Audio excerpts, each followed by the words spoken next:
The War of the Five Kings has left Westeros absolutely depleted. King Renly, King Robb, King Joffrey, King Stannis, and finally King Balon fell, taking with them huge amounts of manpower and resources, leaving parts of Westeros in ash.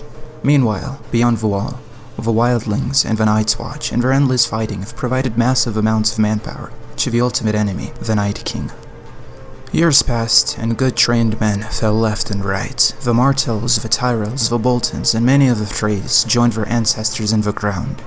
And then from Essos came the Targaryen Queen, more fighting and more fallen warriors. Of the original 8 ruling families, only half remain, and for Season 8, only 3 major factions in Westeros: House Targaryen, House Lannister, and the White Walkers. There are plenty of minor groups as well, like the Tully Loyalists. In this video, I will try to break down the various houses and groups that make up these 3 factions, so that we can try to have a much more clearer view of the powers at play for the final season of this incredible show. Say what you will about the writing or various choices in this series, I still think that there are more good things to say about it than bad. The Dragon Queen has rallied many powerful players to her side. The King in the North, Jon Snow, has bent the knee. With him comes House Stark and everyone who bent the knee to Winterfell. The Wildlings follow Tormund, who also follows Jon, and in extension the Dragon Queen. Lord Royce and his men also follow Jon, but after hearing Sansa say that he has 2,000 men, it becomes less of Robb and Aron's army, and more of just House Royce's. So I will lean Lord Aron to the neutral side. The Vale has around 40,000 men, and I'm guessing they are still in the Vale. At this point, I would say that Yar's contribution is insignificant, and the few Ironborn still with Dany have either fled like we saw in the finale, or are following Theon in his quest to rescue Yara.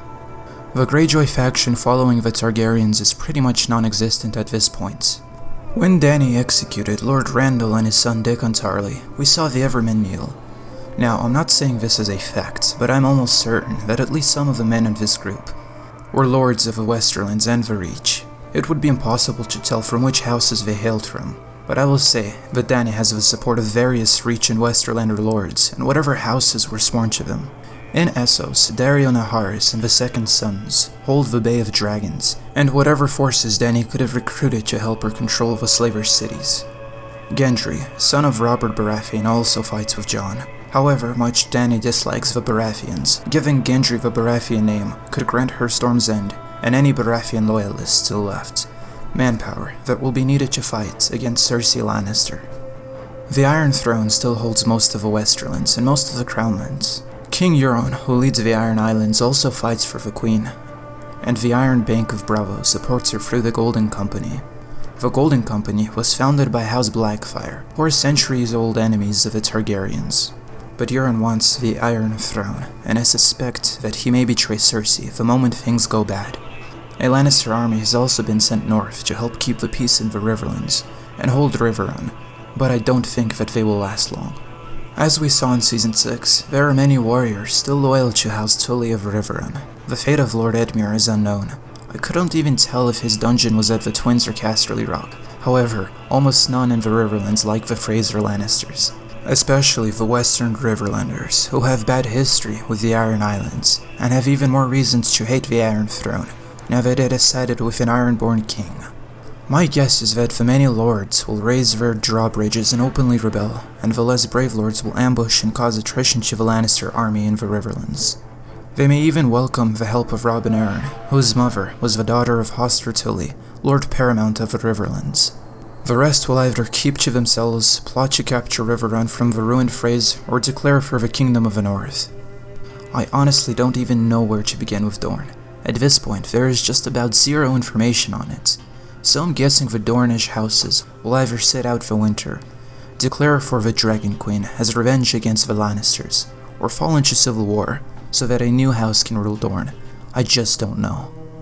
With House Tyrell and House Tarly gone, I would say that some of the Reach is probably ruled from Old Town by House Hightower. The Tyrell loyalists and the houses that fought for Cersei, along with the Tarlys, could have conflict, and the rest likely support the Dragon Queen. In any case, a more immediate problem for the Reach is winter, and their lack of food to last the winter. It's actually more likely that many lords have gathered what they could from their subjects, and barricaded themselves in their castles in anticipation of the starving peasant hordes.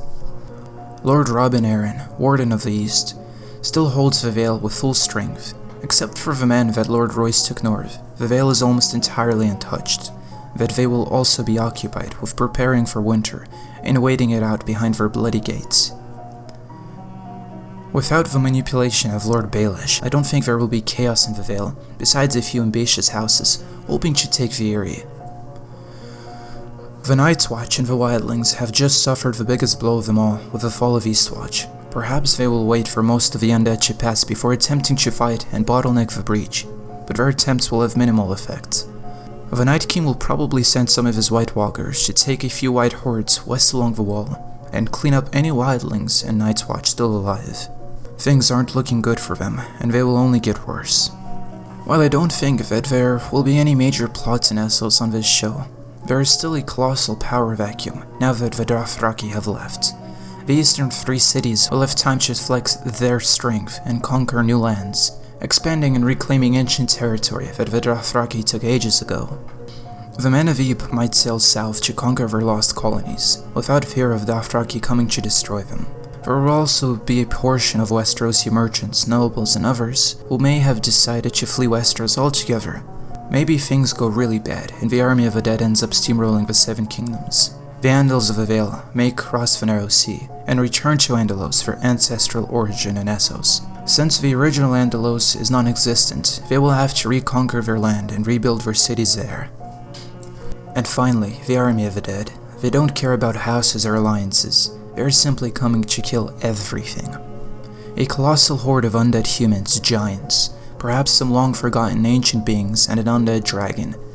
We have seen many White Walkers get killed, but there are also many more. Winter is here, and with it, death. I have been Maester Atale. Thank you for watching, and I hope to see you soon, and have a great day.